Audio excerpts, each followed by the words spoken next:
Good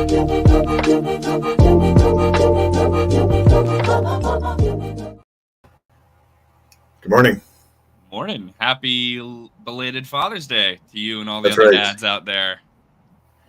Yeah, I heard you were not so well for it. Yeah, I'm definitely feeling a little under the weather, but sent good wishes to my dad back home and my brother-in-law and grandparents, and yeah. Yeah, our kids caught the chicken pox, so like 4 out of 5 of them had it, and I remember getting nailed with the chicken pox, like everything everywhere. These guys either had a light case or like it was like it's just not as bad as it used to be. I don't know. I luckily never got it. Which Interesting.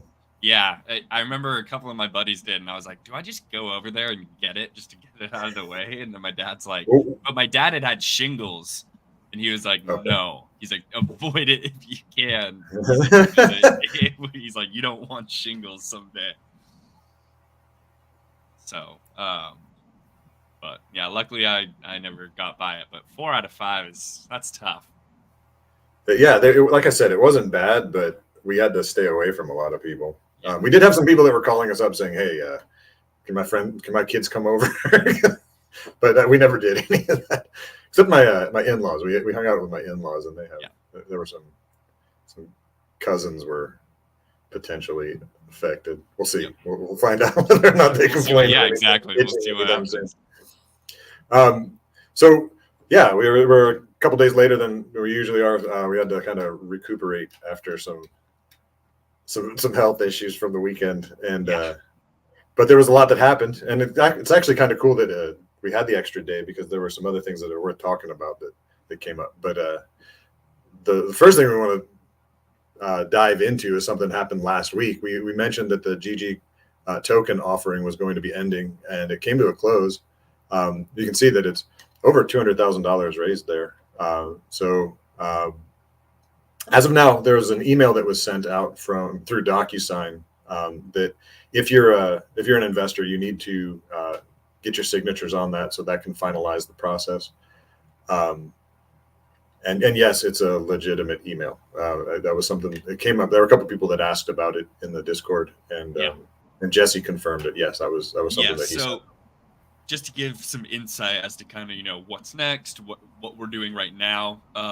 Essentially we had awesomely, but we had a large influx of investments that came right at the tail end of the funding round itself, and so those naturally take time for the bank and the escrow agent to validate, get the funds, and so forth. And then so that in itself is a little bit of a process we're waiting on.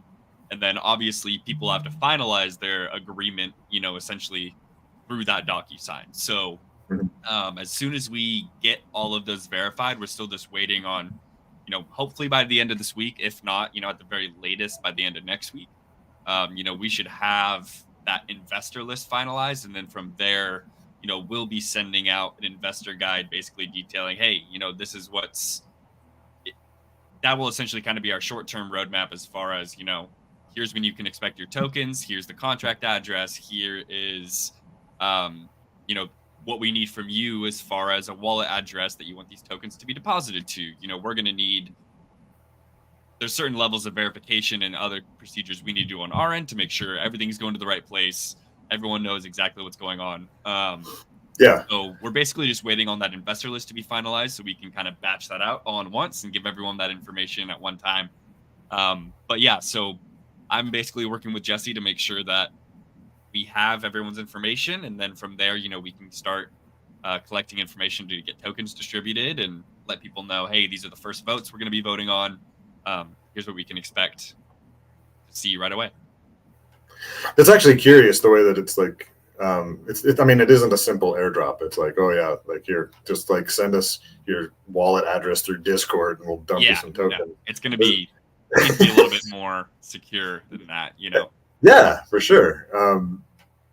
But just comparing it, this is a registered security. This is something that we're going to be able to have and have a little bit more security in it because it's going to be less likely to be something that that triggers anything that I don't know. We've heard all it's sorts of I mean, horror and part of stories it's just about because it's their witches and and things like so that. not necessarily, I know we're not necessarily concerned with, we priced it at $1 per token. In our eyes, that's what the token is worth. What we're worried about is how much revenue we can distribute to the GG token holder. So in terms of, looking at it's not a token you're coming in to trade per se and be like, oh, can I get in, get out of this? We're not going to be selling them as the GG collective to make income and stuff and devalue, so it's anything that happens with the token will be driven by the GG token owners. But all the value comes from, the voting power and then, the royalty distribution of the earnings that we're able to bring in from all these projects we're getting tapped into. Yeah, and that's interesting that the way that the essentially the flywheel for this is kind of transformed over time. That originally we were looking at just being able to get the gamers plugged in and use these awesome assets and be able to really generate some earnings. And now it's looking like game development. But just do it ourselves. Like get it done. Well, it's just grown naturally, right? Like that's what people have wanted to bring in. That's people have been saying, "Hey, we have this game we want to build, and we want the community to own it." Well, you guys have already built the vehicle for the community to own it. Let's build it here instead of having to build that out ourselves. So it's just been uniquely positioned to be around awesome people that want to be a part of it. Yeah, that's actually a great segue, but I need to put a little insert here. For those of you who are familiar with the My Seed Starter and the Seed Starter Growth websites, your growth avatar is going to be able to receive 2 different traits from this GG Collective token sale. You can get the VR goggles, and you can also get the gold skin trait. Jesse made both of those available to people that have signed up and gotten their Seed Starter Growth avatar. Like again, back to like the games that are involved in the ecosystem. I wanted to just quickly shout out Arcade. There was a just one like brief mention of it'd be really cool if you could use WASD controls for Yield Pong, and Doc did it. So well, actually, they did it. I'm not sure who exactly had their hand in it, but Doc was the one that let us know that it was live now. And so there's been a bit of an overhaul. There's some of the perspective has changed based on the way that the screen zooms in and zooms out for Yield Pong. But he also said that there's a new instruction page when you come up. It kind of gives you a clearer idea of how to play the game, and then you also get a mulligan if you have a first turn whiff. So that's something that people were appreciating. Yeah, no, and I mean they're very, Stone Ice and Doc are both great about taking that feedback, and that's why they're building it in the collective, right? They want us to be this testing group, the people that polish it essentially for them. So all the input they get, I know that they really take to heart. Well, yeah, and obviously, I mean, this is something that just came up, and someone, hey, can we do this? And they're like, sure can. Here you go. So that's good news. That's good. That's a good relationship between the community and the developers. For sure. Another community, another developer, the NFTD team, and I just saw that this is fantastic. I just saw that Cryptogram posted that they have received their reward for the hackathon. Yeah. So they got it. That's they great. Did get it. That gives funny. That gives them a lot to work with. It did end up coming in Gala, not in USDT, like it was said in the, but it's, I mean, they got it. I know that the team is happy. Everything's. Yeah. No complaints if you get paid, right? So at this point. Yeah, and that gives them a lot to work with there. That was a big win. For sure. Wanted to mention that they got a new alpha playtest out. This launched on last Thursday, and it starts to dig a little bit more into the lore that they're working with. They have 2 different central towers that you can start with. The 2 different bases, and then as I was playing, the resources are static. Each game they were in the same exact spot. Strangely enough, that when I was playing, they weren't in those spots. They were, in fact, it made it really difficult to get started because you had to really choose wisely, or else you were going to end up not having one of the resources you needed to be able to produce towers. But very different art, very much improved art, and the gameplay runs the same. It gets fast and furious relatively quickly. You got those first couple rounds, and then you start getting hammered. It wasn't just they didn't just drop this play test and like leave it in our hands. They ended up talking a lot within the server about some of the other things that they're working on. We got some great art leaks for not just towers. They do have 10 towers that are going to be coming out that are going to be available for sale in the Hopia store to be purchased with Hopia. But in addition to those towers, they also were showing pictures of ships. Now, these ships are going to apparently be able to maneuver around the screen and aid in like the defense. We didn't get too much more about it than just like a brief snippet like that. But they've already spoken about the way that they're going to be developing this more into a PvP game in the long run. And Tim even went so far as to say that the game mechanics are going to transition to something more like a roguelike model instead of just the straight tower defense. And that will pave the way, they said, for things like barracks, troops, and then sigils, which can improve the power or the strength of your towers. There's all sorts of runway. There are all sorts of neat ideas that they're coming up with, and they seem to have a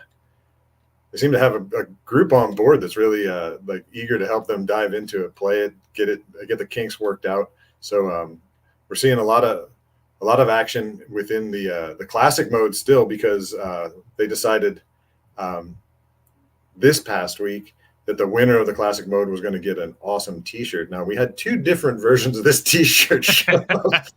So the T-shirt is apparently what Tim's wearing there, but people wanted a T-shirt with that image of him wearing the T-shirt, and so we'll see how many of those end up getting printed. I know Drew is really adamant about having that whole image on a shirt. He's like, I want you wearing the shirt on the shirt, though. And I was like, I also would rather have that shirt. So, oh, it's funny. We'll see. There's, like you said, I mean, that team is working insanely hard. There's so many different things we want to potentially do with it. First things first, they're trying to make a really awesome, fun game. There's obviously things that need to be fixed with NFTD. Like, it needs to be easier. It needs to be a little bit slower. Like, and we know all these things. Like, we can see them. Like, you think so? I like the pace. It prevents you from like getting locked into these long like marathons. Or it's like what I think is something we've discussed is like a fast forward button, so it can be 2 paces. Like, you can kind of slow it down a little bit, or you can speed it back up. That way you have a little bit of time to get your stuff organized, and then okay, it's hammer time. Let's run it. There's a ton of different things that we're considering doing with it. But yeah, this is another alpha play test, right? Like, this is Graham is working 24/7 to code as much as he can to get this thing, polished and working. We have so much art we want to put in, and so, only so much can be done so quickly. So it's a labor of love for sure. Yeah, and it's looking good. It's a fun game. You can dive in, you can play. That's kind of what we've been looking for, right? I mean, it's something you can enjoy, something playable. And the Hopia integration is still coming soon. Here we go. Tim says every new mechanic we add in will add a little more to do and increase the player's power. Right there. They're just stepping like one step at a time, kind of increasing what you're able to do within the game. Types of things that I hope they don't increase like the the difficulty stuff. I hope they don't start throwing like UFOs. I remember that in Space Invaders. You have the normal thing where you're, and then all of a sudden those UFOs start going across the screen and they're shooting back at you, and it's like, I guess you could do that. Oh, need to jack up what was that? More towers. Need to jack up the amount of resources a ton. Yeah, that is something. It's kind of painful sitting there waiting to be able to put that tower down sometimes, but again, that adds to the challenge of it. I mean, everybody's going to adapt to whatever it is that is made available, and if you don't like it, then that just means that you need to get better or or get mocked. Like, get good, dude. Get good, kid. On the topic of releasing things incrementally, this is kind of this happened just yesterday, so we're going to kind of throw this in ad lib. We had Pixels, which is one of the games that doing incredibly well for blockchain gaming. We've talked about it a couple different times. We put out a couple articles. They launched their Chapter 2 just yesterday, and it's got some major overhaul. But even there, it's like even though a lot of the game transitioned, they're talking about so much more that they're going to be putting into it, that it's going to be this slow leak of things like new challenges. And right here you can see this is the normal like kind of landing spot when you come into the game. It used to have a big fountain there. Now they've replaced the fountain with that hot air balloon that used to be up in the carnival. And you can click on that hot air balloon to travel to your spec, which is like the non-NFT land that you can work on. A lot of things moved around. So anyone that hasn't been playing recently, they're going to get into the game, and you're going to see that there's things aren't where they used to be. They've shifted things. They've kind of tightened it up. I can remember there was a big loop I had to run in order to gather some things in the common area, and now they kind of like condensed it into a couple different places, which is nice. The crafting thing that you saw there, you were looking at a tier 1 craft. They've now established 4 different tiers of all the different skills that you can work with, and they've changed a lot of the recipes. Like there are some recipes that just aren't there, and maybe it's because they've shifted them to different tiers. But I know that I've collected a bunch of eggs, and there's nothing that I can craft right now that takes eggs. So it's like, that's kind of, so they're just sitting in my inventory waiting for me to find something to do with them. But I'm still collecting them too, because I've got chickens in their hen houses, and so doing their thing. One of the big things that is actually they did something cool where you now have 5 rows in your bag inventory. So it's 5 rows of 5. It used to only be 3 rows for the free to play, and I think they added an extra row if you were VIP. I was going to see exactly how far I could get just playing free to play without buying anything, and see if I could earn enough of the pixel token to be able to buy VIP and then get that going. So I never got to that point before they made the leap into Chapter 2. But another thing that's going on, you used to be able to stack up to 999 of a thing. Now that you can only stack 99. So those slots are going to be,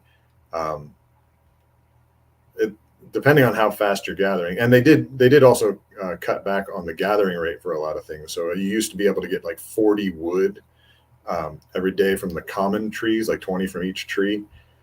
Now you're getting like 1 or 2, maybe 4 or 5 if you're lucky, from each tree. So you're not gathering quite as many resources. There's a lot of just tuning things that they did that they make adjustments to the way that their in-game economy works, and all of that ultimately is about how they're distributing their token as well. That's all the things that you can do in the game that would allow you to craft things to finish the missions that earn you the token. Those are all things that they're watching very closely, and they want to make sure that they're creating a strong enough longevity for the economy itself. They're pulling all the different levers, and they've got quite a few.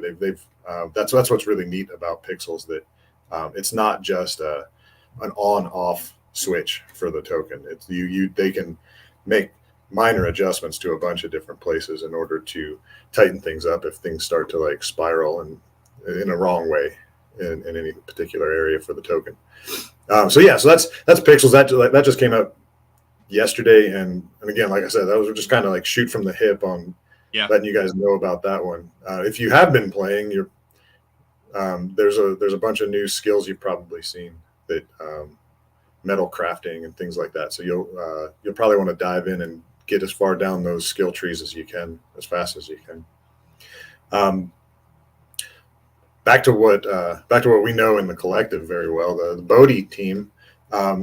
We've been discussing. There's been a discussion in the chats about an avatar NFT. So get in there and give your opinion. Talk about what you want to see with it. There's been a couple questions raised. Jesse posed a couple different things. Let's get some feedback. Let's see what we can do with this, because it would be the first step from the team itself that would give utility to the token.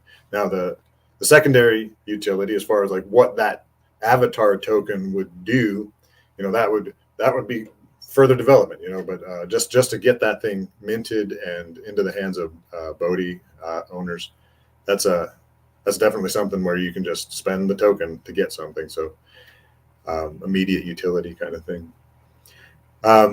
Also, I love watching what DD Lewis is up to, and he put this meme out in the channel and kind of gave us a little teaser. I don't know if I love the way he just like modeled that. If you have to ask, you're missing out. Like, what the heck is that thing in the background running around on the boat, the dot and everything?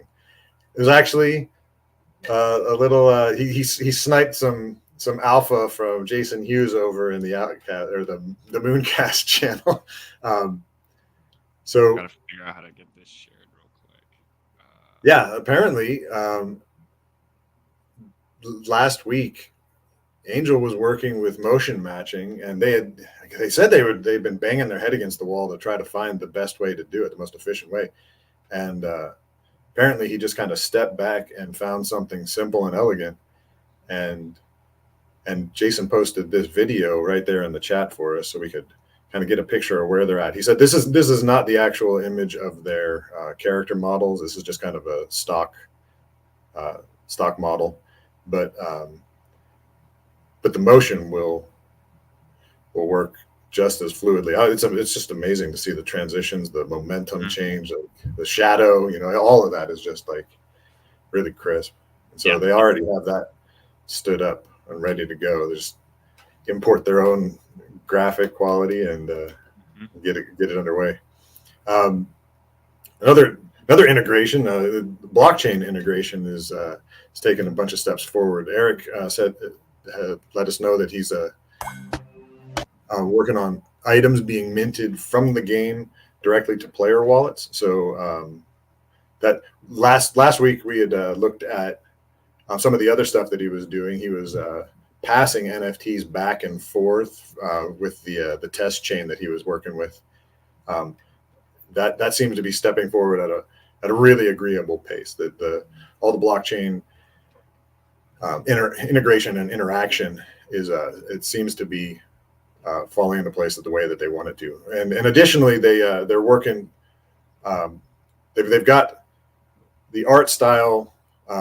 They're happy with what they're seeing, but they're not quite locked in. And they said that they're going to have to wait a little bit longer to get a look at the art Bible. But they're still kicking out a bunch of different stuff, whether it's craft items, weapons, things like that, and the characters themselves. They were talking about the difference between 4.5 heads tall versus 5 heads tall. And Jason said he's going to see about getting posting a video that kind of gives a breakdown of what the difference is and why that matters for people that are developing games like this. One of the other games that's near and dear to the collective, Star Atlas, they had their Atlas brew last Wednesday, and they discussed crew members. So they had the crew pack sales not too long ago, and they wanted to kind of focus in and let us know what to expect from these crew members. Now, you do have crew members that come with your ships, but these packs just gave you new crew members that were independent of a ship that you can work with, whether you're using them for crafting at, say, like the Central Space Station, or just like focusing on leveling them up in a certain way so that they're going to be effective on the ships that you're using. Blake, if you can get that image up, we've got this. They've got a neat little It's not really letting me. neat little chart that just kind of shows the different aptitudes. So they're calling them aptitudes. Essentially, your skills are your aptitudes. They have 8. The link you gave me, I can't open. Oh, okay. Well, that's not ideal. I know that it's in. We're going to do this on the fly. I know that it's posted in the GG Collective Star Atlas General. If you scroll back up, yeah, it was Earther that. Oh yeah, I see. Some love on that. I can pull that up. Yeah. Cool. So the aptitudes are your skills, and you can see that there's apparently up to level 20, but there's 4 different sort of like landmarks throughout each of the aptitudes where you gain new abilities for these different aptitudes. They said that you can take any character and level them up whatever way you want, but certain ones are going to be more inclined to like the experience that you spend on them is going to go further depending on what type they are. So like a captain is going to have like command being one of those that he fares better in that than someone who like might be like a janitor. Not that they're selling the janitors yet. But that is apparently something that you're going to be able to do in the Star Atlas universe. If you want to be a janitor, I love it. Go ahead. But they have a number of different types of characters that they've released at this point, roles and things like that, and you're going to be able to level them up, and then they will, depending on how you're using them within your ships or within the rest of the game, they're going to be able to improve along whatever lines you choose. It's very, very open-ended. They also deployed some adjustments for Star-Based, the 2D game. Your upgrades for the bases they underwent a kind of a tuning update, and one of the things they were finding, the SDUs, which are the things that you retrieve from scanning out in the universe, they're going to require 6 times as many SDUs for these base upgrades. So that's going to actually create more demand for those, which is nice because a lot of people, that was what they did. Not everybody was a miner. A lot of people just went out, took large fleets of smaller ships and just scanned in order to harvest SDUs. So I think that's going to be received well by the community. And loyalty points was another thing that's happening, that's being adjusted. You can, when you're providing resources in order to upgrade a base, you're rewarded with these loyalty points. And depending on how many loyalty points are generated in a day, you got a certain amount of the pool of Atlas token that was being distributed. Now, what they were allowing was people to just kind of stash those loyalty points and play like a waiting game to determine when they thought it was the best idea to dump them. But now they're just going to be happening real time. They're going to be changing that so that they're automatically applied instead of pooling up. And they said that'll help people understand the distribution of Atlas a little bit clearer, that it's not as much of a crapshoot kind of thing. Another game we've been tracking, Spellborn. They have their next update should be out pretty soon. They've been talking about opening the game to the general public by the end of the month. We don't know if they're going to time these two things together, but they're going to be adding content. There's this new swamp, and they also have been showing off some of the new monsters that you're going to be able to capture. But but again, we're not quite certain if this is going to be hand in hand with the public launch, or if they're going to be putting this new content out and then gearing up for the public launch. They seem to be, excuse me, sort of slow rollers in that regard as well. Like, which isn't necessarily a bad thing, but I feel like they don't necessarily push a ton of things at once. They kind of slowly introduce things. Yeah. It's kind of been in the same stage for a little while now, just because they've been. I wouldn't expect too much to come out at once. I missed my "What's your take, Blake" moment there. That was it right there. You just fed right into it. But yeah, they're very interested from everything that I can gather, and they're very active in the community. Yeah. Ghosty is phenomenally involved in keeping people up to date with what's going on, like to the point where they're like, "Oh, I'm sick today. I don't think I'm going to be able to push this," kind of thing. Mm-hmm.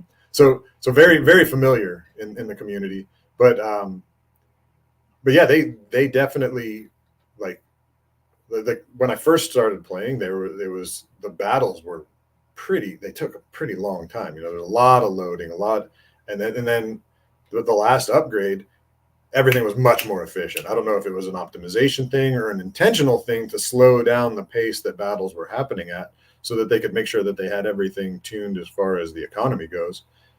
Either way, they felt confident. They took the step forward, and now we're seeing like these things are flowing very well. And I'm sure they're finding things on their end that we don't even see. Stuff that even if we don't notice a glitch or anything hanging up, they might immediately recognize, either this is something that has scalability issues, or just something back end that is like, we got to take care of this.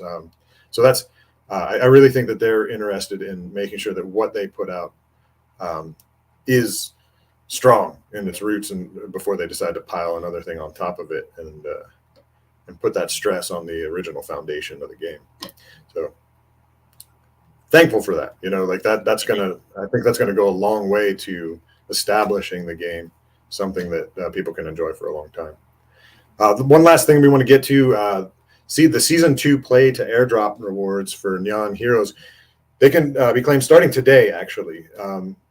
So you'll want to make sure you go to the right links. But I would definitely suggest going right into their Discord and using the links that they give you in order to get there, if you don't already have them saved as like a bookmark or something like that. But Season 1 rewards have gone out, and there were 22.5 million Neon tokens for Season 1. Season 2 is only going to have a pool of 5 million tokens, but that's kind of what was expected. They were going to heavy at the front end on distribution, and then slowly taper until until everything's in the wild. One of the things about the Season 1 distribution, they said about 3.75 million tokens went unclaimed. And so they're going to just put them right back into the community pool. So that's kind of cool. Unfortunate for some people, because that's 3.75 million tokens that didn't get claimed. Yeah. But you kind of wonder if those were actual people. Maybe they were just bots that got overlooked or something. Yeah, could be. Or people who didn't, forgot, or... Yeah, there's that too. How you forget, but if enough people had a little bit and forgot, I don't know how many active users they have on a daily basis. Well, again, they top 30 Epic Games Store. That was they had a lot of people that were playing. Yeah. So we're still waiting for the next season to come out. Looking forward to getting back into that and seeing what kind of updates they have for that game too. That's really going to do it for us. We went a little bit longer than we've been going, but. Trying to keep it short and sweet, but we had quite a bit this time around. We had the extra 2 days to jam in that stuff about pixels and stuff. So we plan to get back on track Monday again for the next one. Well, it'll be a shorter week for content, but I know something's going to happen between now and then that's worth talking about.